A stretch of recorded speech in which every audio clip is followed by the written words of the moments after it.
राज्य सरकार तरफ उपदा उच्च माध्यमिक विद्यालय नुआ और युव ओडिशा नवीन ओडिशा कार्यक्रम उद्यापनी उत्सव अनुष्ठित हो राज्य सरकार शिक्षा संस्कृति और क्रीड़ा विकास मंत्रालय पक्षर आयोजित यह कार्यक्रम में आज मंचस्थ राज्य नारी अधिकार सचेतनता कार्यक्रम बेस मनछुआ होता।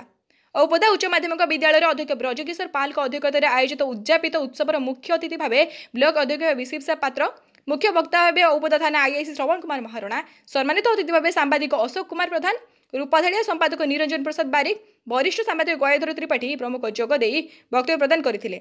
चीफ नोडाल ऑफिसर आदित्य नारायण आचार्य प्रारंभिक सूचना देथिबा बेले अध्यापक मनोज कुमार साहू अतिथि परिचय और धन्यवाद अर्पण करथिले। कार्यक्रम शेष में राज्य सरकार विकास योजना संपर्क नाटक समस्त को आकर्षित करथिला।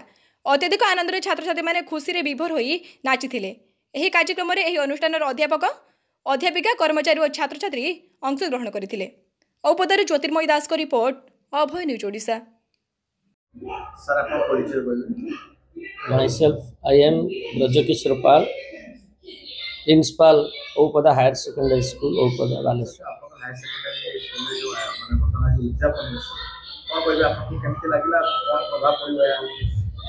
यह निश्चित पिला मानक ऊपर सुदूर प्रसारी प्रभाव पड़ो, कारण गत नवेम्बर 28 तारीख आम प्रोग्राम के आरंभ करूँ।